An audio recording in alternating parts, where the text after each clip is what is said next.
నమస్కారం యూట్యూబ్ ప్రేక్షకులకు మీ triple channel స్వాగతం సుస్వాగతం. ఈరోజు మనం చేయబోతున్నాం మామిడికాయ రసం, మామిడికాయ చారు. ఇది చాలా టేస్ట్గా ఉంటుంది, అందరూ తప్పకుండా ట్రై చేయండి. ఇది ఇంకా మామిడికాయలు మామిడి పండ్ల సీజన్ కూడా కదా.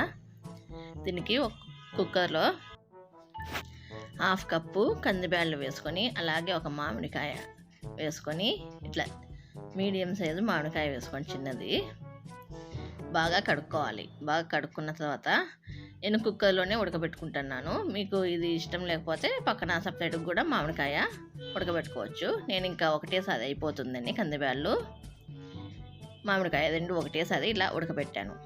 ఒక 3 విజిల్స్ రానిచ్చుకోండి. బాగా ఇట్లా మెత్తగా ఉడకబెట్టుకోవాలి మామిడికాయను. ఇలా మెత్తగా ఉడికిన తర్వాత మామిడికాయ పులుపు చూసుకొని వేసుకోండి గైస్. పులుపు ఎక్కువగా ఉంటే దీంట్లో ఆఫ్ వేసుకోండి, తక్కువగా ఉంటే మొత్తం వేసేయండి. ఇప్పుడు ఈ ఉడికిన కందిపప్పును మొత్తము పప్పు గుత్తి తీసుకొని బాగా మెత్తగా ఎనుక్కోవాలి. ఇప్పుడు ఒక ప్యాన్లో 1 టీ స్పూను మిరియాలు, అలాగే 2 టేబుల్ స్పూన్ల ధనియాలు వేసుకోవాలి.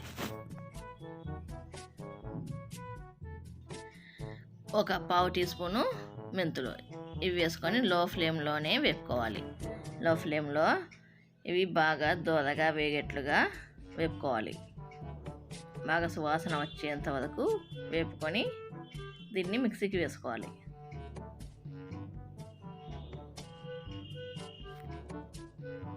ఈ మామిడికాయ రసం చాలా టేస్ట్గా ఉంటుంది. పండగల టైంలోనైనా చేసుకోవచ్చు, లేదంటే మనకు ఎప్పుడు తినాలనిపిస్తే అప్పుడు ఇంకా ఈ సీజన్లో చేసుకోవచ్చు. ఇది ఆరోగ్యానికి కూడా చాలా చలువ చేస్తుంది మామిడికాయ కాబట్టి. ఇలా ఎర్రగా వేగిన తర్వాత దీనిలను చల్లగా అయిన తర్వాత ఒక మిక్సీ జార్ తీసుకొని మెత్తగా మిక్సీకి వేసుకోవాలి. ఇప్పుడు ఇంకొక ప్యాన్ తీసుకొని ఇట్లా వెడల్పుగా ఉండే ప్యాన్ తీసుకోండి. దీంట్లోకి 1 టేబుల్ స్పూను ఆయిల్ వేసుకొని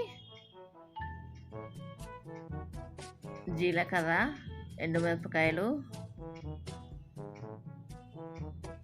ఆవాలు, కొంచెం ఇంగువ దీనికి చాలా ఫ్లేవర్ ఇస్తుంది, బాగా టేస్ట్ ఉంటుంది, స్మెల్ అందు.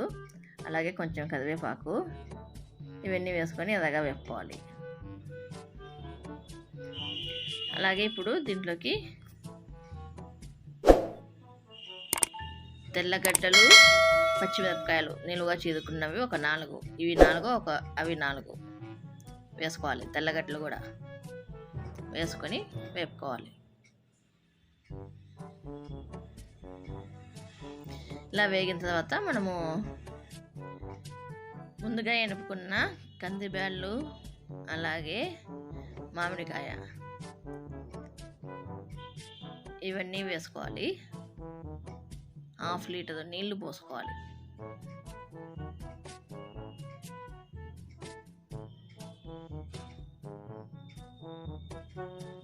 ఈ నీళ్లు పోసుకున్న తర్వాత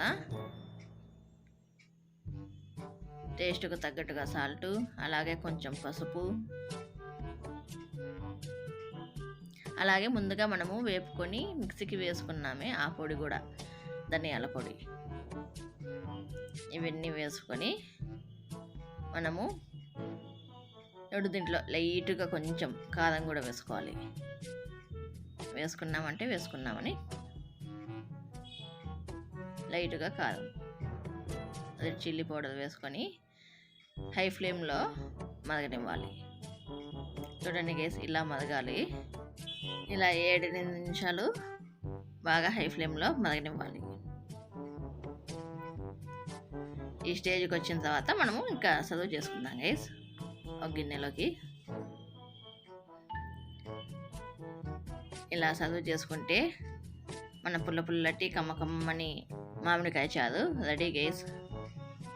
ఇది చాలా బాగుంటుంది, చూడండి గైస్. అందరూ తప్పకుండా ట్రై చేసి మీకు ఎలా కుదిరిందో కామెంట్లో తెలపండి గైస్. పైన కొంచెం లాస్ట్లో కొత్తిమీరతో గార్నిష్ చేసుకుంటే సరిపోతుంది గైస్. అన్నం మొత్తం ఈ ఒక్క మామిడికాయ చారుతోనే ఊడ్చిపడేస్తుంది, అంత బాగుంటుంది ఇది. ఈ వీడియో కనుక మీకు నచ్చినట్లయితే please like, share, subscribe, comment 2 గంట నాలో పెట్టుకోండి గైస్. ఈ వీడియో కింద బాయ్.